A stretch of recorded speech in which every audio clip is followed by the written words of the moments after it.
Minute तब तक हम लोग बोलते हैं। आइए सत्र शुरू करते हैं। अब रिकॉर्डिंग आपकी आ गई। आज मंत्र लेते हैं। तुम ही पितावसो। ये मंत्र मुझे बड़ा प्रिय है। ओम त्वं हीनः पितावसो त्वं माता शतक्रतो बभूवीथ अधाते सुम्नमीमहे। ओम शांति शांति शांति।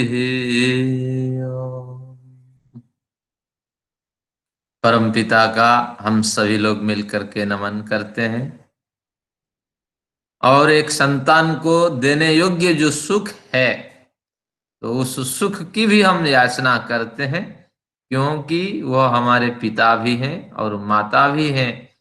तो इसलिए एक संतान के अधिकार से हमारी यह मांग है कि हमारी पात्रता को परख कर हमें देने योग्य जो सुख है उसे अविलंब प्रदान करें। आप सभी लोगों को नमन करता हूं। आज का जो प्रकरण है सांख्य दर्शन का, उसको प्रारंभ करते हैं। पूर्व प्रकरण में हम सब ने अध्ययन किया था कि सत्ख्याति क्या है, असत ख्याति क्या है, अनिर्वचनीय ख्याति क्या है। इस प्रकरण को सत ख्याति, ख्याति यानी समझ, ज्ञान। जो जगत को असत अगर कहेंगे तो असत ख्याति, जगत को सत कहेंगे तो सत ख्याति, जगत को अनिर्वचनीय कहेंगे तो अनिर्वचनीय ख्याति। तो इस तरह तीन ख्यातियों का अध्ययन करके निष्कर्ष रूप में उन्होंने कहा था इस जगत में ईश्वर भी मौजूद है, वेद भी मौजूद है, जीवात्मा भी मौजूद है और कार्य प्रकृति भी मौजूद है। और इन तीनों में भेद उन्होंने कर दिया था। वेद और जगत ये दोनों जो है ये कारण रूप में सत है और कार्य रूप में असत है।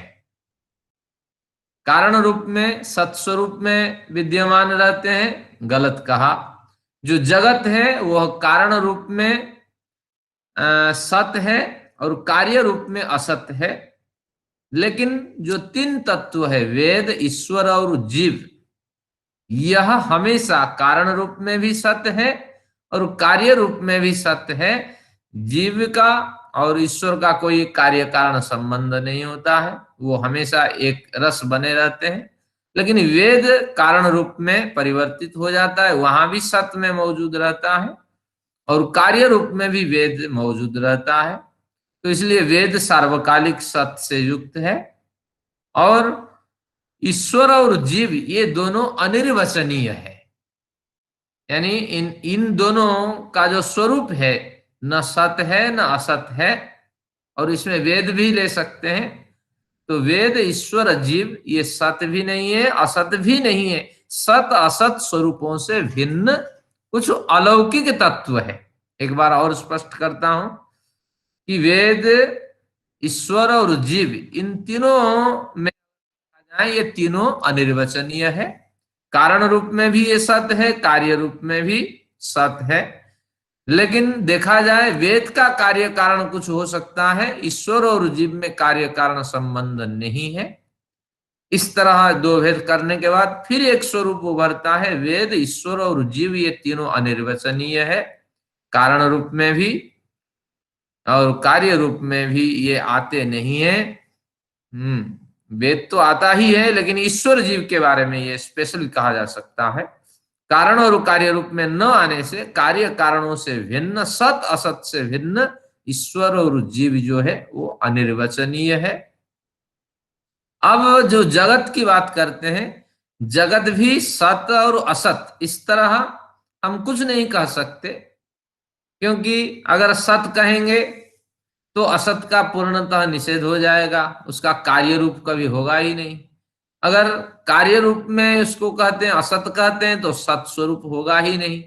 तो इसीलिए जो जगत है उसमें सत तत्व भी मौजूद है, असत तत्व भी मौजूद है। सत असत दोनों तत्वों को धारण कर ये एक अनिर्वचनीय तत्व है, यानी हम कुछ नहीं कह सकते पर्याप्त रूप में ये सत है या असत है, लेकिन सत असत से युक्त कुछ विलक्षण स्वरूप है जगत में। जगत और ईश्वर जीव में कुछ भिन्नताएं हैं। ईश्वर जीव तो कंक्रीट मार्बल जैसा है, इसमें कार्य कारण का संबंध लागू नहीं है, फिर भी वो अनिर्वचनीय है। और वेद भी कार्य कारण से युक्त होकर के सत ही बना रहता है, वो एक विलक्षण अनिर्वचनीय है। और उसी तरह जगत भी एक विलक्षण अनिर्वचनीय सत असत से युक्त है, लेकिन किसी तरह उसको सत भी नहीं कर सकते, असत भी नहीं कर सकते, लेकिन कार्य रूप में असत है और कारण रूप में सत है। इस तरह ये कुछ प्रमाण दे करके सदसत ख्याति का स्पष्टीकरण उन्होंने किया है।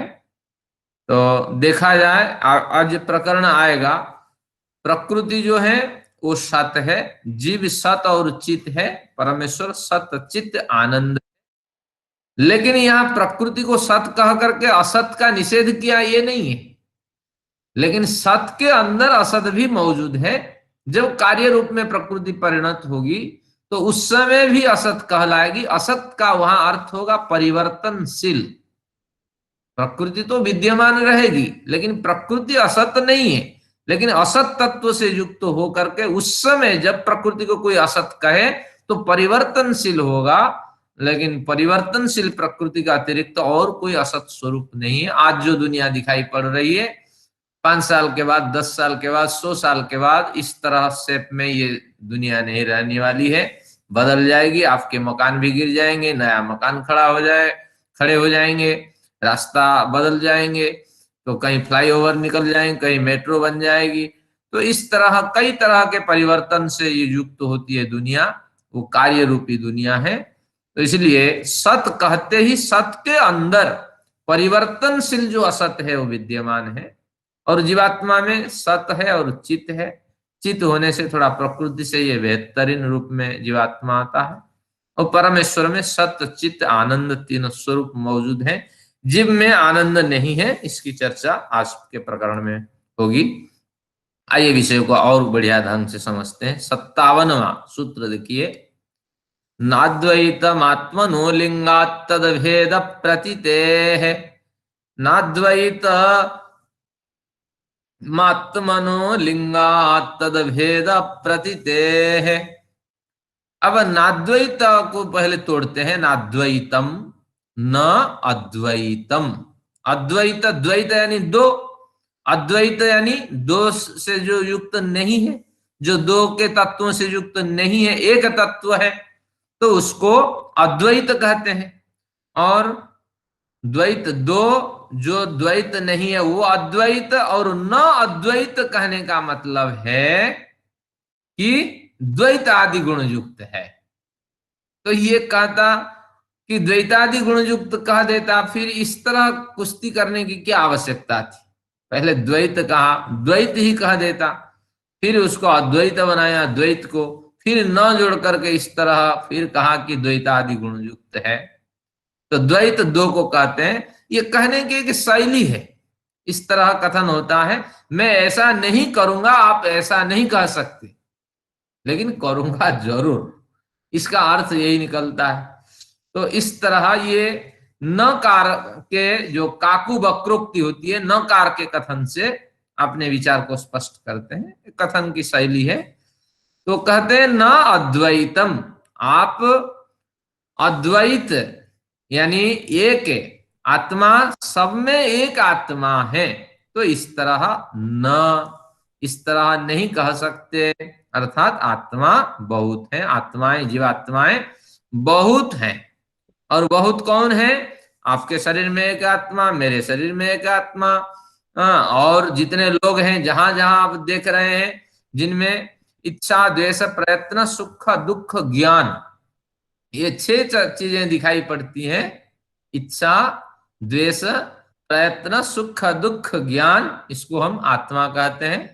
थोड़ा सा यहाँ न्याय दर्शन की थोड़ी सी चर्चा कर लेते हैं ताकि विषय भली भांति समझ में आ जाए।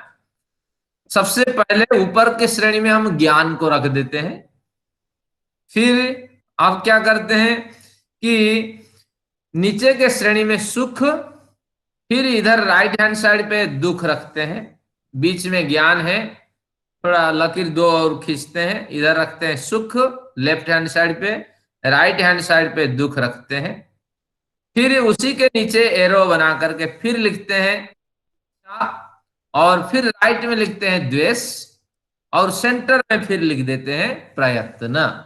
तो समझिए, सबसे ऊपर लिखा ज्ञान, फिर सुख दुख, उसके नीचे इच्छा द्वेष, फिर नीचे रख दिया प्रयत्न। हम सभी प्रयत्न करते हैं, क्यों करते हैं? इच्छा होती है।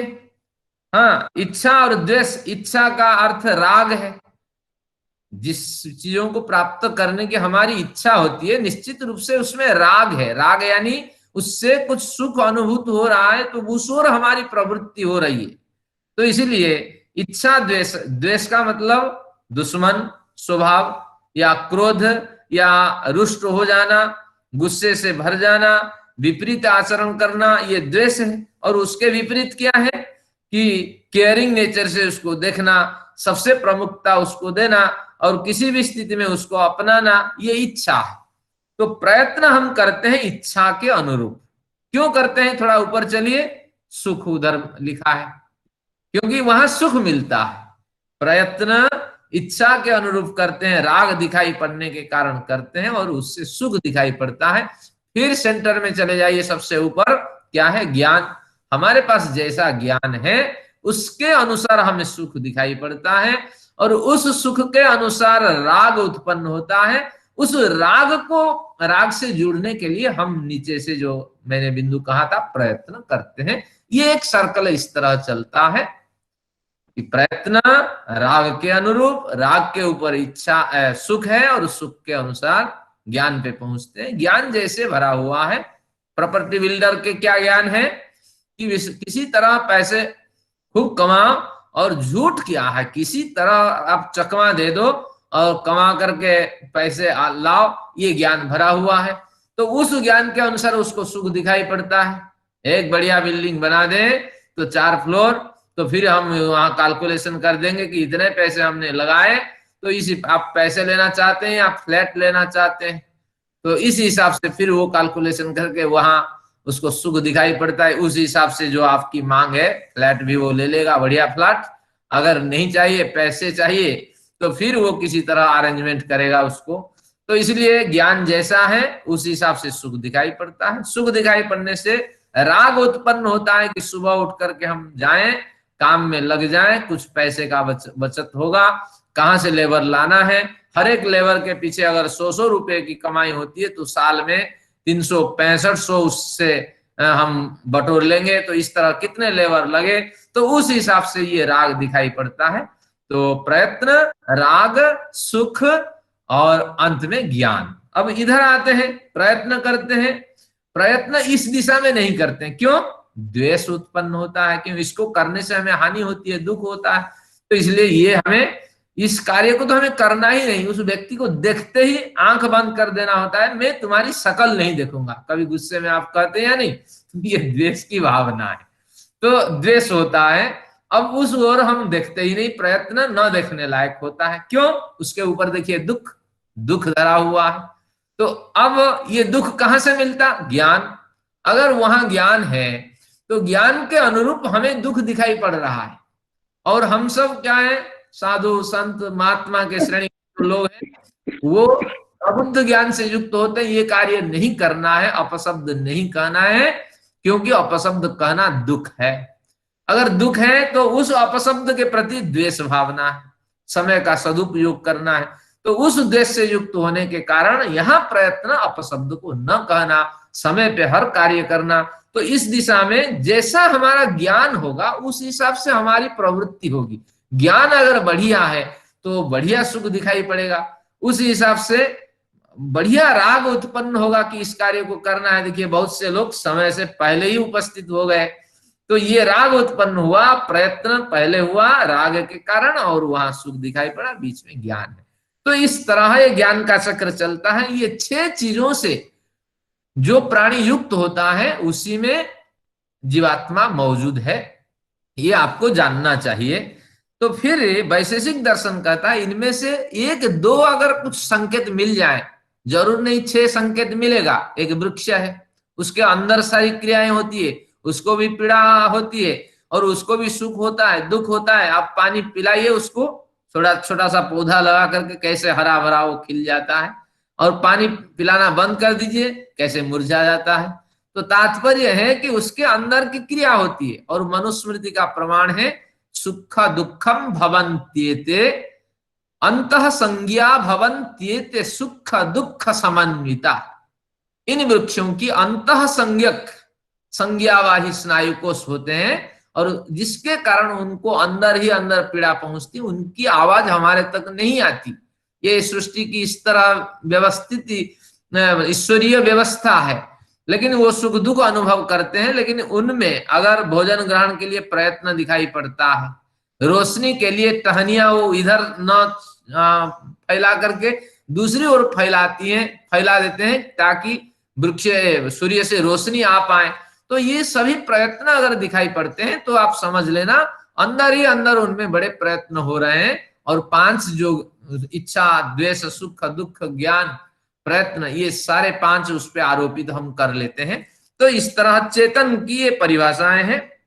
हमारे अंदर भी जितनी व्यक्तियां हैं उनमें एक दो लक्षण अगर इस तरह दिखाई पड़े तो समझ लेना चाहिए कि निश्चित रूप से ये आत्मसंज्ञक पदार्थ हैं। लेकिन पत्थर में ऐसे कोई लक्षण दिखाई नहीं पड़ते। आप कहेंगे पत्थर फूल गया, लेकिन पत्थर नहीं फूला, पत्थर के अंदर जो पोरस होते हैं उसमें पानी चले जाने से वो पत्थर फूलने लगा है। पहाड़ फूला हुआ दिखाई पड़ता है, पहाड़ की हाइट बढ़ती है, तो इसके पीछे तात्पर्य यही है कि उसके अंदर जो पोरस है, जो छेद है, उस छेद के अंदर पानी घुस जाने से वो फौलने लगता है, तो इसलिए उसकी हाइट बढ़ती हुई दिखाई पड़ती है। लेकिन वो प्रयत्न नहीं है। प्रयत्न तो यही है जो मैंने कहा कि ज्ञान के अनुसार जब प्रवृत्ति होती है तो उस हिसाब से सुख दुख का अनुभव होता है, और उस हिसाब से व्यक्ति जो प्रयत्न करता है, जो प्रवृत्ति होती है, तो उस प्रवृत्ति से युक्त प्राणी को हम क्या कहते हैं? आत्मा युक्त प्राणी, जीवित प्राणी, इस तरह कहते हैं। तो अब आते हैं, क्या कहना चाहते हैं हमारे शास्त्रकार? नाद्वैतम आत्मनो लिंगात् तद भेद प्रतीते है। इसको हम अद्वैत नहीं कह सकते। किसको? न आत्मन अद्वैत कथनम इति न। क्यों? न लिंगात, इसमें लिंग यानी बहुत से कारण दिखाई पड़ते हैं, ये न होने के पीछे। तद भेद प्रतीत है, उसमें भेद ही दिखाई पड़ता है। क्या भेद दिखाई पड़ता है? कि भेद यही दिखाई पड़ता है कि बहुत से प्राणी हैं और एक कोई मर रहा होता है और एक जिंदा है। जब एक मर रहा होता है तो एक आत्मा होती तो निश्चित रूप से सब एक साथ मर जाते हैं, और अगर बहुत सी आत्माएं हैं तो एक मरेगा, बाप मरेगा और बेटा उसको देखता रहेगा। बेटा पैदा होगा, गर्भ में होगा तो बाप मर जाएगा। तो तात्पर्य ये हुआ कि इस तरह कुछ लोग मरते हैं, कुछ लोग नहीं मरते हैं। तात्पर्य है कि निश्चित रूप से आत्माएं असंख्य है, असंख्य कह सकते हैं। और असंख्य क्यों? क्योंकि हमारी बुद्धि काउंट करने में असमर्थ है, लेकिन परमात्मा के लिए आत्माएं संख्य है। इनकी संख्या परमेश्वर के पास निर्धारित है, लेकिन हमारे लिए तो असंख्य है। कहां तक हम गिनती करें? कुछ लोगों ने बढ़िया तर्क दिया, मैं सुना देता हूं, लेकिन कैसे निराधार तर्क है। 84 की कल्पना हुई। योनि शब्द का अर्थ जन्म, तो 84 प्रकार के 84 लाख योनियों की कल्पना हुई। 84 लाख प्रजातियां हैं। किसी ने कह दिया, आप सब ने पुराण के की बातें होगी, हमारे आर्ष साहित्य में तो ऐसा कोई उल्लेख नहीं है। तो एक संत व्याख्यान दे करके उन्होंने बढ़िया समझाया, मैं आपको समझा देता हूं कैसी अविद्या घुसी हुई है। कि एक हाथ इस तरह अगर नापते हैं तो ये 2 फ्लैट का होता है। ये देखिए, मैं हाथ दिखा रहा हूं, एक फ्लैट ये और ये एक फ्लैट, यानी 2 बित्ता का एक हाथ होता है। तो एक फ्लैट को अगर नापे तो 4 4 8 4 12 उंगली है, तो यानी 24 उंगली का एक हाथ आपका बनता है। तो 3.5 हाथ का आदमी है। 24 72 और ये जो 12, ये आपके 84 हो गया। तो अब कहते हैं इसी 84 के बदले पे विद्वानों ने कहा 84 लाख योनियां हैं।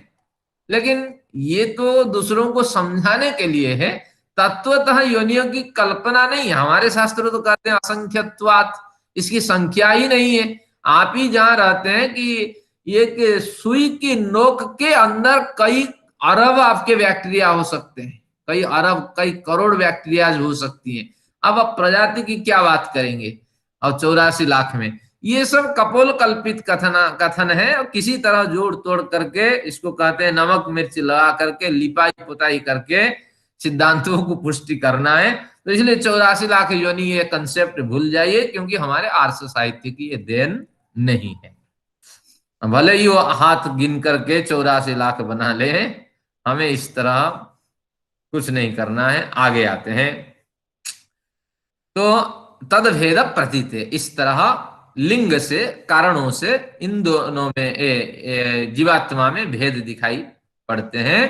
तो एक मरता है और जिंदा रहता है, तो निश्चित रूप से। आचार्य जी, ये हम पहले भी पढ़ चुके हैं ना, ये कि आत्माएं असंख्य हैं। हाँ, माँ ने पूछा होगा कि ये बात बताओ, भूल गया, तो कपिल फिर उसको शुरू करते हैं। थोड़ा रेपिटेशन है आपको, तो ये झेलना ही है। लेकिन कुछ नए बातें तो आ रही है। अभी तो आपको गिन करके मैंने 84 उंगलियों की बात बता दी, और आखिर में निरस्त भी कर दिया, ये आर्ष मान्यता नहीं है। कितना बढ़िया, आप चिता लगाने से शरीर दिखता है। तिलक भी मार्केट में मिलता है, चंदन तिलक लगा करके जब आप बाहर निकलते हैं, क्या बढ़िया छवि आपकी निकलती है। लेकिन आर्ष मान्यता इसके पीछे कुछ नहीं है, तो इसलिए इसको भी लगाना छोड़ दीजिए। माला फिरने से कितना आनंद मिलता है, ये आर्ष मान्यता नहीं है। देखिए माला फिरने वाले क्या मंत्र बनाए हैं, क्या कहते हैं, ये कंठ लगन तुलसी नलिनाख्य माला। तुलसी और कमल के जो पराग होते हैं उनसे बनी माला को जो फेरता है, ये बाहु मूल परिचिन्हित शंख चक्र। जो गुरु के पास जा करके शंख चक्र नामक दो इस तरह डाइस बना करके गरम करके वो गुरु यहाँ लगाते हैं, और आपके चार प्रमाण देते हैं कि 2 हाथ तो आपके हैं। जब मुक्ति लोक जाएंगे और 2 हाथ यहाँ से उस समय निकल जाएंगे, तो चतुर्भुजी होकर के आप मुक्ति लोक में प्रवेश करेंगे। कहते हैं ये वैष्णवा भुवन मासु पवित्रयंती। ये वैष्णव लोग जो तुलसी माला और कमल के पराग से बनी माला से जप करते हैं, शंख चक्र से युक्त हैं। ये वही ललाट पटले लसदुर्ध्व पुंड्रम। जो ललाट पटल में लसत यानी नीचे सरकने वाली, जो सरकने वाले तिलक लगाते हैं, मानो देखते ही लगता है कि अभी सरक जाएगा ये तिलक नीचे। तो इस तरह लसत ऊर्ध्व पुंड्र जो धारण करते हैं, ते वैष्णवा भुवन मासु पवित्रयन्ति। ऐसे वैष्णव लोग इस भुवन में निश्चित रूप से जिसे उनका साक्षात्कार होता है उनको भी पवित्र कर देते हैं, और मुक्ति लोक में निर्बाध रूप से वो प्रवेश कर जाते हैं। सुनने में बढ़िया लगता है, और बहुत से लोग इसका प्रयोग करते हैं। शंकर कैसे खींचते हैं, ऐसे लंबा खींचते हैं। इसके पीछे तर्क है ये जो है कि सृष्टि में परमेश्वर एक ऊर्जा स्वरूप है, और वाइब्रेटिंग एनर्जी के रूप में वो चमक रहे हैं। और जो रामानुज वाले वो ऐसे 3 लकीर खींचते हैं। इसके पीछे उनका तर्क है कि ये बीच का जो सिंदूर है ये श्री देवी है, और ये लीला देवी भूदेवी है, और ये बीच का जो सेंटर है परमेश्वर है। तो परमेश्वर के गोद में ये 3 देवियां होती हैं, परमेश्वर की 3 पत्नियां होती हैं। तो इस तरह इनके जो चैतन्य यहाँ से खींचते हैं, तो उनका ये कहना है ये बीच का जो हिस्सा है ये राधा का संकेत है, और कृष्ण वो टेढ़े पांव बना करके कि मेरे शरीर में नृत्य कर रहे हैं, ये नाक से लेते हैं। इसके बड़े तर्क होते हैं, और कैसे अद्वैत को जानेंगे, द्वैताद्वैत को जानेंगे, शुद्धाद्वैत को जानेंगे। ये तर्क निरर्थक है, क्योंकि हमारे आर्ष साहित्य में कहीं कोई प्रमाण नहीं। बोलिए उपनिषद में कहीं ये मंत्र मिलता है क्या, कहीं दर्शन में मिलता है क्या, कहीं वेदों में मिलता है क्या, कहीं ब्राह्मण आरण्यक में कहीं मिलता है क्या। जब कोई प्रमाण ही नहीं है और उत्तरवर्ती साहित्य से आप जुड़ करके कहेंगे, तो निश्चित रूप से अनार्ष साहित्य होगा, और अनार्ष साहित्य मान्य नहीं है। भले ही सुंदर लगे, हमारे पास कोई प्रमाण नहीं, हम क्या करें। तो इसीलिए ये किसी चर्चा के प्रसंग में हम उधर भटक गए। तो अब देखते हैं क्या कहना चाहते हैं हमारे ऋषि। नाद्वैतम आत्मनो लिंगात तदभेद प्रतीतेः, इसलिए भेद बना रहता है जीवात्मा के अंदर, और एक मरता है एक जिंदा रहता है। तो इस तरह जीवात्माएं अनंत हो सकती हैं। 58 में आते हैं, नानात्मनापि प्रत्यक्ष बाधा आद। नानात्मनापि, जो नानात्मना न अलग कर दीजिए, अनात्मना इससे निकाल दीजिए। अनात्मना सह आत्मनः एकता अपि, अपनी तरफ से कुछ जोड़ के इसका अर्थ करेंगे। न को अभी रोक दीजिए, आत्मना सह आत्मा के साथ, अनात्मना सह अनात्मा के साथ। अनात्मा कौन है? आत्मा का मतलब चेतन, अनात्मा का मतलब जड़। जड़ प्रकृति के साथ, अनात्मना जड़ प्रकृति के साथ, आत्मनः यानी चेतन जो परम जीवात्मा है, तो जड़ के साथ चेतन जीवात्मा का, अगर चेतन जीवात्मा की अगर एकता आप मानते हैं, चेतन जीवात्मा का संबंध है, दोनों आपस में मिले हुए, शरीर भी और ये आत्मा भी, इन दोनों में कोई भेद नहीं है, आपस में घुले मिले होते हैं, अगर इस तरह मान लें, न हम उसको स्वीकार नहीं करेंगे। आत्मनापी यानी आत्मा, अनात्मा, अनात्मनापी अनात्मा के साथ चेतन आत्मा का संबंध अगर मानना चाहते हो, दोनों में एकता स्थापित करना चाहते हो, इस एकता को न हम नहीं मान सकते। क्यों? प्रत्यक्षवादात, प्रत्यक्ष रूप से यहाँ बाधा ही दिखाई पड़ती है। देखिए जो टीका है, जगदीश्वरानंद आखिर में क्या लिखते हैं, ब्रैकेट देके, जिस शरीर से आत्मा निकलती है व निकलता है वही मरता है, सब नहीं मरते, अतः आत्मा एक नहीं अनेक है। अगर जड़ प्रकृति और आत्मा एक होती तो फिर इस समस्या, ये समस्या खत्म हो जाती कि ये जो जैसे आत्मा निकल गई ऐसे शरीर भी निकल जाता, कहीं अदृश्य हो जाता, लेकिन ऐसा होता नहीं है। कहीं पुराण में भी बड़ी चर्चा आई है, सशरीर मुक्ति। प्रहलाद ने ध्यान किया, जब किया, और जब उसके शरीर शांत होने का अवसर आया, भागवत पुराण पढ़िए। मैं तो उसी परंपरा का हूं, तो उसमें लिखा है कि सशरीर परमेश्वर आए और प्रहलाद को रथ में बैठा के चल दिए। तो उस सिद्धांत में तो पुष्ट हो जाएगा कि ये जड़ और चेतन सब एक जैसा है, क्योंकि ईश्वर आकर के इनको बैठा के ले जाते हैं। लेकिन आर्ष सिद्धांत में पुष्ट नहीं है, शरीर तो यहीं रह जाएगा, अनात्मा ही पड़ी रह जाएगी, और जो आत्मा है वो निकल जाएगी, क्योंकि आत्मा अभौतिक है, पांच भूतों से परे है। तो इसलिए आत्मा के साथ जड़ का संबंध है और दोनों में एकता है, इसको हम नहीं मानते हैं। प्रत्यक्ष बाधा, साक्षात ही इसमें बाधा दिखाई पड़ती है कि आत्मा निकल जाती है और जड़ पड़ा रहता है। तो ये प्रत्यक्ष प्रमाण को देखते हुए फिर हम व्यर्थ की कल्पना क्यों करें। अब कहते हैं 59वां, न भाभ्याम तेनैव,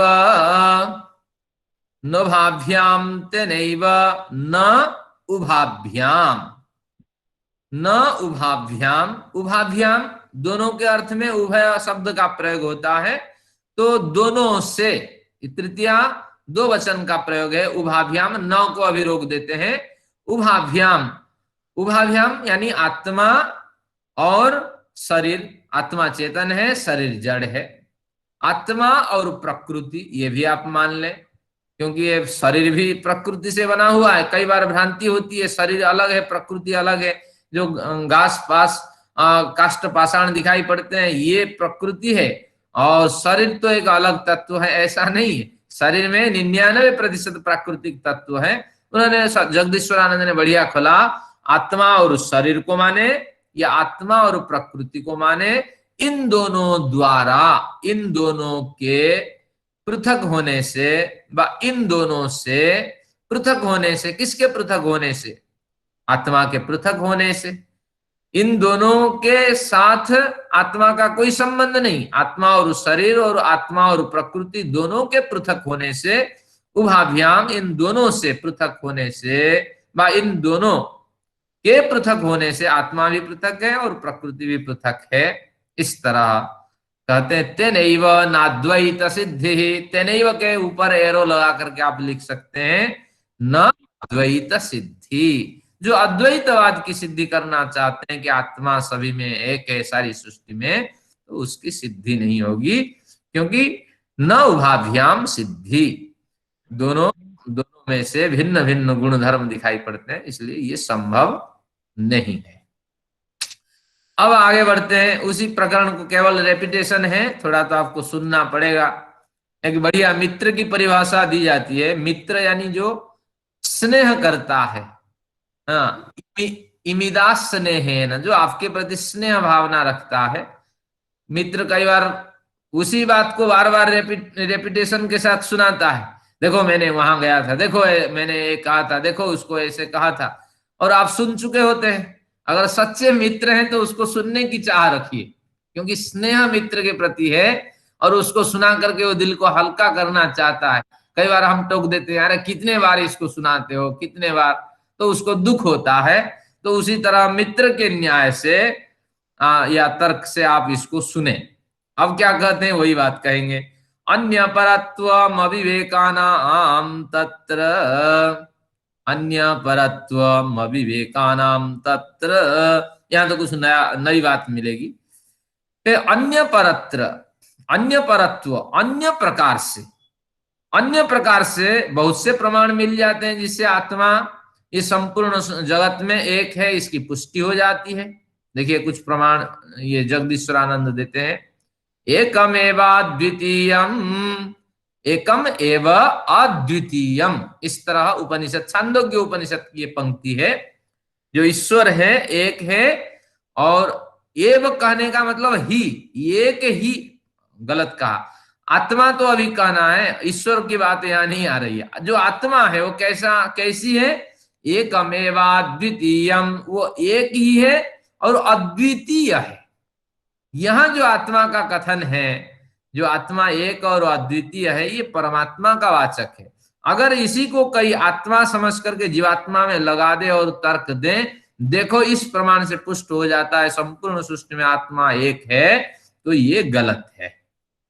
फिर कहते हैं ब्रह्म आत्मयि वेदम सर्वम, ब्रह्म ये आत्मा का वाचक मान ले, आत्मा वा इदम सर्वम, आत्मा, आत्मा वेदम सर्वम, आत्मैव इदम सर्वम, अगर ये सारा कुछ आत्मा ही है, इस तरह ब्रह्मात्मा उसको कहें या आत्मा कहें, ब्रह्म कहें या आत्मा कहें, तो ब्रह्म आत्मा सब कुछ एक ही है। इस तरह इस पंक्ति का अर्थ करके अगर जीवात्मा को संपूर्ण सृष्टि में एक माने, तो कहते हैं अन्य परत्वम अविवेकानाम तत्र, जो अविवेक है तो इस तरह अर्थ करते हैं, इन पंक्तियों का अर्थ नहीं लगा पाते हैं, लेकिन विवेकी पुरुष तो समझ जाते हैं कि यहाँ जीवात्मा का कथन नहीं, यहाँ परमात्मा का कथन है।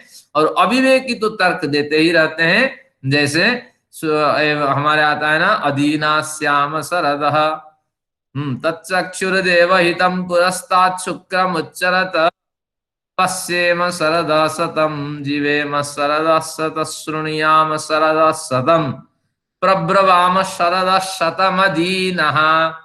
देखिए मदीना कह करके अविवेकी लोग कहते हैं, देखो मदीना का उल्लेख है, तो इसलिए निश्चित रूप से ये मक्का मदीना का कथन है, तो इसलिए मक्का मदीना अस्तित्व में उस समय मौजूद रहा जिस समय वेद लिखे जा रहे थे, वेद देखे जा रहे थे, ऋषियों ने इनका उल्लेख किया।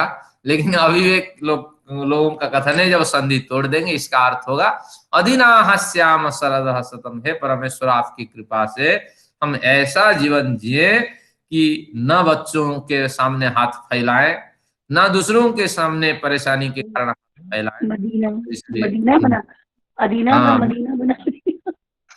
तो इस तरह का प्रयोग लोग करते हैं, लेकिन अविवेकी लोगों को तो वही दिखाई पड़ता है, और मुसलमान को ये मिल जाए तो कूद जाएंगे, क्या बढ़िया सिद्धांत मिल गया हमें।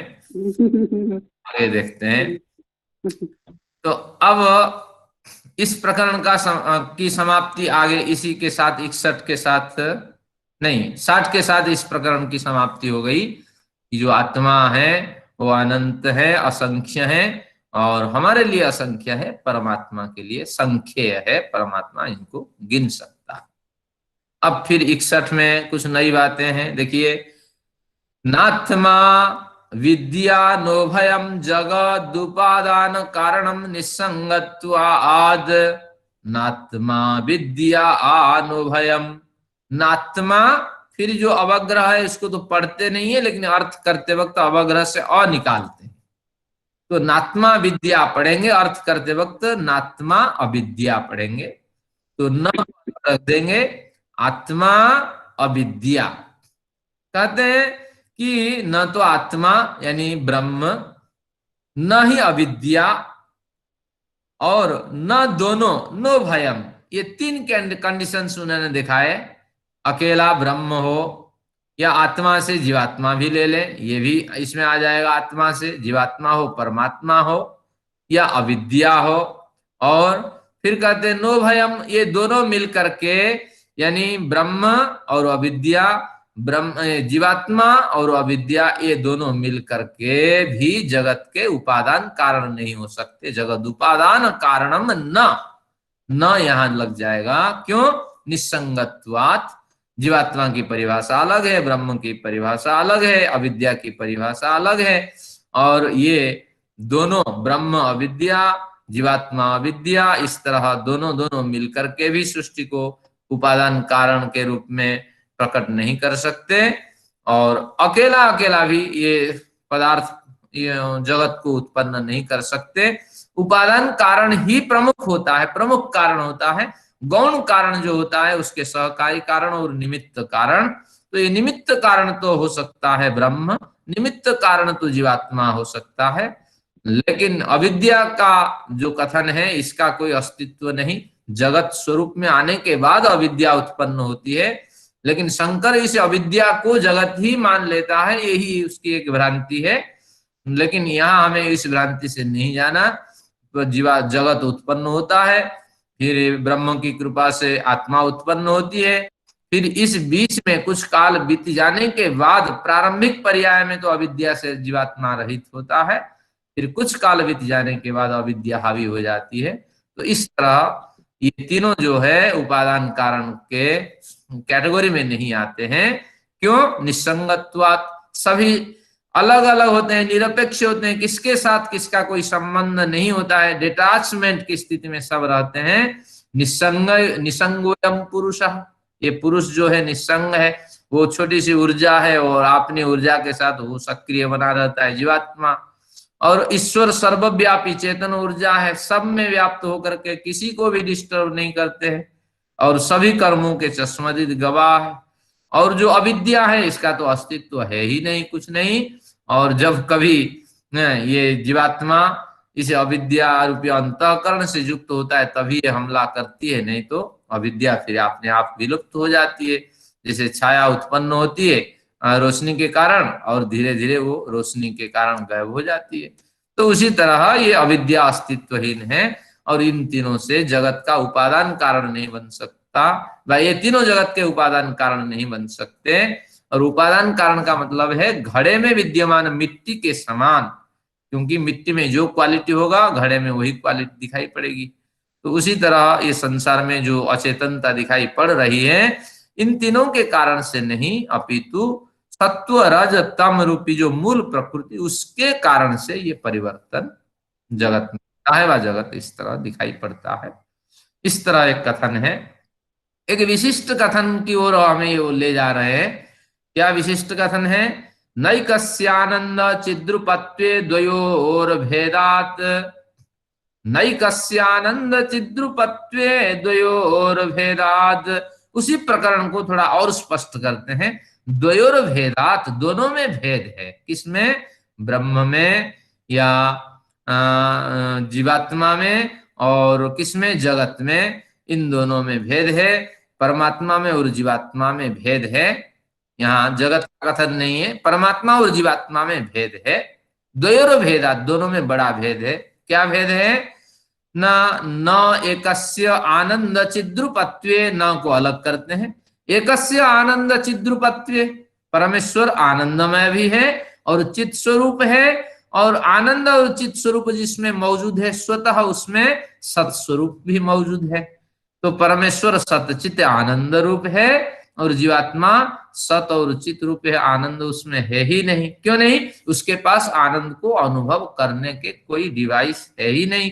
ईश्वर की कृपा से उसको वो डिवाइस प्राप्त होती है। उसका जो अंतःकरण है, स्थूल जो भौतिक स्वरूप है, उस भौतिक स्वरूप में उस जो दिव्य स्वरूप को वो धारण नहीं कर सकता, तो ईश्वरीय कृपा से थोड़ा थोड़ा अनुभव होता है। इसी प्रकरण में आगे कहेगा, क्या कहेगा? समाधि सुसुप्ति मुख्येषु ब्रह्म रूपता, सूत्र संख्या 7-9 में, कि थोड़ा थोड़ा वो सुसुप्त में भी इस आनंद का अनुभव करता है और समाधि में थोड़ा थोड़ा आनंद का अनुभव करता है, लेकिन मुक्ति में निर्बाध आनंद का अनुभव करता है। तो इसलिए कहते हैं एकस्य आनंद चिद्रूपत्वे, एक के आनंद चिद्रूपत्व होने पर दूसरे के पास ये न होना। चिद्रूपत्व है लेकिन आनंद का न होना, द्वयोर भेदा, दोनों में भेद दिखाई पड़ते हैं। तो इसलिए जीवात्मा और परमात्मा, इन दोनों में बड़ा भेद है। और जब बड़ा भेद है तो ये भेद युक्त और निस्संग दोनों तत्व मिलकर के जगत के उपादान कारण नहीं हो सकते। तो ये पूर्व प्रकरण ही है, रेपिटेशन है। थोड़ा हमें चर्वित चर्वण न्याय या स्थूणा विखनन न्याय से इसे समझना होता है। अब आगे आते हैं 69, बढ़िया न्याय फिर याद दिला दिया। स्थूणा विखनन न्याय, स्थूणा यानी खंबा, उसको गाड़ने के लिए बार बार चोट मार करके गड्ढा बनाना पड़ता और फिर जा करके वो खंबा गढ़ता है। तो उसी तरह बार बार ये सिद्धांत आपको याद दिला करके वो कहना चाहते हैं, इस सिद्धांत से आप भूलो मत, आप सतचित हो, आनंद प्राप्ति की ओर चाह रखो। अब इसकी बात तो यही हो गई। अब एक विवादित विषय यहाँ उठा दिया जो हमें निराश करने वाला विषय है 63 में। अब ये जो प्रकरण है दिया है नीचे, ये सब प्रक्षिप्त प्रकरण है, विद्वानों ने इस पे विचार नहीं किए हैं और छोटी छोटी टिप्पणियों के साथ ये प्रस्तुत है। देखेंगे अगर समय मिलेगा हम इसका भी अध्ययन करते हैं, लेकिन इसमें बड़ी विसंगतियां हैं। कहीं आगरा की बात आएगी, कहीं मथुरा की बात आएगी, कहीं और कुछ चीजों की बात आएगी। तो इसलिए यहाँ भ्रांतियां बनी रहेगी कि ये जब बने थे तब ये अस्तित्व में मौजूद थे, आगरा भी मौजूद था, मथुरा भी मौजूद था। इस तरह बड़ी बातें आएगी। एक बढ़िया बात है, मथुरा शब्द क्यों उसका नाम है पता है? तो मथुरा मधुरम मधुरा भवती, मधुरा, यहाँ शहद की बड़ी खेतियां होती थी। निरुक्त में इस प्रकरण का उल्लेख है। निरुक्त जब लिखा गया था उस समय अक्रूरः ददते मणिम, बिल्कुल वो उसी के आसपास, यानी जो कृष्ण के जो काल गुजर जाने के कुछ समय के पश्चात वो निरुक्त की रचना हुई थी। तो अक्रूरः ददते मणिम, इस तरह उसमें उल्लेख है। अक्रूर मणि धारण करके घूम रहा है। फिर मथुरा माधुरम भवती, इस तरह उल्लेख है।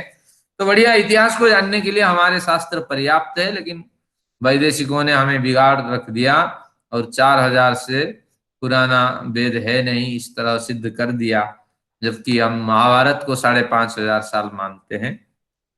तो अब आते हैं, एक बढ़िया विषादपूर्ण विषय हमारे सामने रखा। क्या रखा? दुख निवृत्तेर गौण, दुख निवृत्त, अगर दुख को हटाना चाहते हैं तभी तो हम प्रयत्न करते हैं। ये मुक्ति की परिभाषा क्या है अगर कोई पूछे, तो मुक्ति की परिभाषा आनंद प्राप्ति नहीं है, दुखों की निवृत्ति ही मुक्ति की परिभाषा है। जो दुख हमारे सामने ही, ये दुख हमें न प्राप्त हो। तो कब कब दुख प्राप्त नहीं होते हैं? पैर में दर्द है, शरीर में दर्द है, जब आप सो जाते हैं उतने समय तक आपको दुख अनुभूत नहीं होते हैं। जब जागते हैं फिर वो पुरानी स्मृति आती है, फिर वही दर्द शुरू होने लगता है। तो इसलिए दुख निवृत्ति के लिए हमें निद्रा की आवश्यकता है। और क्या चाहिए? समाधि। जब समाधि की स्थिति में चले जाते हैं, मन उसमें ईश्वर में रम जाता है, तो उस समय भी दुखों की निवृत्ति हो जाती है। और फिर जब शरीर आपका जन्म मृत्यु के चक्र से रहित हो जाता है, तो उस समय निर्बाध सुख की प्राप्ति होती है, उसको आनंद कहते हैं। तो ये कहते हैं इन दुखों से निवृत्ति प्राप्त करना ही मुक्ति है। अगर कोई आपको मुक्ति लोक की बड़ी बड़ी बात सुनाता है, करता है, ये सब गौण कथन है। क्योंकि मुक्ति की प्राप्ति के लिए प्रयत्न कौन करता है? जो वैरागी साधक है, अपर वैराग्य से भी युक्त है, पर वैराग्य से युक्त है, तो उसकी कोई उत्कंठा वहां बसती नहीं है कि हे ईश्वर को मैं प्राप्त करूंगा, ईश्वरीय आनंद का अनुभव करूंगा, संसार में जो आनंद है इसमें मन नहीं रम रहा है, एक विशेष आनंद की मैं चाह रखता हूं इत्यादि उसकी कोई वृत्तियां होती नहीं है। धीरे धीरे धीरे धीरे ये जो चाह है, आनंद को अनुभव करने की चाह, वो खत्म हो जाती है। उसकी चाह केवल इतनी रहती है कि ये दुखों से मैं रहित हो जाऊं। आपके समय साथ में दुख नहीं होता है, लेकिन जब दूसरों को दुखी देखते हैं मन पसीजता या नहीं? अरे देखो कितना दुख दर्द में तड़प रहा है और उसी के साथ मेरा जीवन चक्र चल रहा है, उसी के सामयिक व्यक्ति मैं हूं, चाहता हुआ भी कुछ नहीं कर पा रहा हूं, संसार बड़ा दुखमय है। तो इस तरह स्वयं भी हम दुखी होते हैं दूसरों को दुखी देख करके। तो इसीलिए ये कहते हैं कि दुखों से निवृत्ति प्राप्त करना ही साधक का प्रमुख लक्ष्य होना चाहिए, और यही प्रमुख लक्ष्य होता है जो इस मार्ग में चलता है। लेकिन उस साधक के सामने बहुत से साधक हैं, क्यों मुक्ति की चाह रखते हैं? तो वो कुछ तर्क देते हैं। मुक्ति की जो अवधि है बड़ी लंबी है, एक लंबी अवधि की चाह से लोग प्रयत्न करते हैं। लेकिन वो कहते हैं ये प्रयत्न करने वाले साधक नहीं होते हैं, वो भटके हुए व्यक्ति होते हैं। और क्या है, मुक्ति की तीन तरह के तीन तरह के एडवर्टाइज है, लालच है। जैसे लालच है, एक के साथ एक लो फ्री, फलाने चीज खरीदो इतने डिस्काउंट, लेकिन फलाने कार्ड पे, अब मर पड़ करके उस कार्ड को खरीदने होना आवश्यक, और उसके चक्कर में फंस करके फिर हम और परेशानी को झेलते हैं। तो इसी तरह शास्त्र में भी कुछ लालच दिया गया है कि लंबी अवधि मिलती है जहां आनंद ही आनंद मिलता है। पक्की नौकरी या हमारे ये अनुराधा मैडम जी कर रखी है, पक्की नौकरी का मतलब है 35-30 साल, तो उसके लिए बड़ी मेहनत हम करते हैं। लेकिन पक्की कहाँ होती है? जिस दिन नौकरी से छुट्टी हो जाती है, बच्चे ही सिर उठा के आपको देखते ही नहीं है, कितने आपने काम कर लिए समाज के लिए, उसके बाद कोई कदर ही नहीं आपका। अब भले ही समाज से जुड़े रहे, तो एक टूटे हुए पतंग के समान व टूटे हुए के समान आपकी स्थिति बन जाती है। तो इस आचार्य जी 44 साल काम, 43.5 साल काम किया। चलिए, अभी तो 30 साल की अवधि भी नहीं मिलती है पक्की नौकरी करने वालों को। चलिए, धन्यवाद के पात्र हैं। तो इसलिए मुक्ति भी एक पक्की नौकरी के समान है, इस तरह समझ कर व्यक्ति प्रयत्न करते हैं। फिर गीता आदि शास्त्रों में प्रमाण मिल जाता है, यद गत्वा न निवर्तन्ते तद्धाम परमं मम, वह मेरा परम धाम है। हे अर्जुन, तुम समझ लो, यद गत्वा, जिस स्थान को प्राप्त करके ना निवर्तन्ते, साधक दोबारा नहीं आता है। तो बड़ी मेहनत करके हम मुक्ति लोक में पहुंच जाएं। अब दोबारा न आने की जब बात मिलती है, तो फिर हमें डरना किस बात की? गीता के श्लोक लिख लीजिए आपने घर के सामने और सारी मेहनत करिए, एक बार मेहनत करके वहां जाए, वापस आना ही नहीं है। प्रमाण भी मिलता है, आनंदमय आनंदमय अभ्यासात, और निरंतर वहां आनंद ही आनंद मिलेगा। यहाँ तो शारीरिक जो सुख है वो तो सुख इंद्रिय जन्य सुख है। जब कभी शास्त्र अध्ययन करते हैं तो शांति मिलती है, मानसिक शांति, सुख शांति से गुजरते हैं। लेकिन आत्मा को जो आनंद मिलता है वो वास्तविक रूप में ईश्वर को प्राप्त करके ही प्राप्त होता है, और निर्बाध वहां प्राप्ति होती है। तो इस तरह तीन लालच है, लंबी अवधि और पुनरावृत्ति का अभाव और आनंदमयता। ये जो लालच है, ये लालच साधकों में नहीं देखी जाती है। ये लालच तो सामान्य व्यक्तियों का काम है, सामान्य व्यक्तियों में ये देखी जाती है। दुख निवृत्ति है, दुख निवृत्ति ही यहाँ प्रमुख होना चाहिए। अगर साधना करते हैं कि ये शरीर छूट जाए और मैं किसी के ऋणी न रहूं, फिर माँ बाप के को प्राप्त कर समाज से फिर ऋणी होकर के मैं जीवन जीना नहीं चाहता हूं, इस तरह की एक चाह होनी चाहिए। बढ़िया बात यहाँ और विचारणीय है। मुक्ति की बात आती है, अगर कोई आपसे कहे कि आप मुक्त हो जाना चाहते हैं, आइए, ईश्वर आपको बुलाते हैं और आप आइए और आप अभी इसी वक्त आप मेरे साथ चलिए, अब मुक्ति लोक में मैं आपको ले जाऊं। उत्तर क्या मिलेगा? इच्छा तो नहीं है, लेकिन कहते हो तो मैं सोचता हूँ, बहू बेटों से पूछता हूँ, पोतों से पूछता हूँ, औरों से पूछता हूँ, चाह नहीं। तो तात्पर्य ये हुआ कि मुक्ति के लिए बार बार सुनते पढ़ते लिखते कि मनोवृत्ति बन जाती है, फिर उस ओर हमारा प्रयास होता है कि ये शरीर से मैं रहित हो जाऊं, जन्म मृत्यु से रहित हो जाऊं, बाधा बंधनों से रहित हो जाऊं। जब तक सुनेंगे नहीं, पढ़ेंगे नहीं, मनन नहीं करेंगे, ये वृत्ति उठेगी नहीं। और अभी हमें कोई कहे कि तुम मुक्त हो जाना चाहते हो, हम कभी नहीं चाहेंगे, देख लेंगे, सोच लेंगे, इतने जल्दी मत करो, जब हमने इतने साल बिताए हैं, ऐसा अवसर नहीं मिला, एक नया अवसर आया है, थोड़ा सोच के बताएंगे। लेकिन कुछ साधक ऐसे होते हैं, एक संत खा रहे थे खाना, उनको पूछा गया क्या आप मुक्ति लोग जाना चाहेंगे? तो वो तुरंत, वो संत क्या किए कि कटोरी रख दिए और चम्मच रख दिए, अब चलो आपके साथ चलता हूं। तो ये एक विनोद का विनोद की बात है।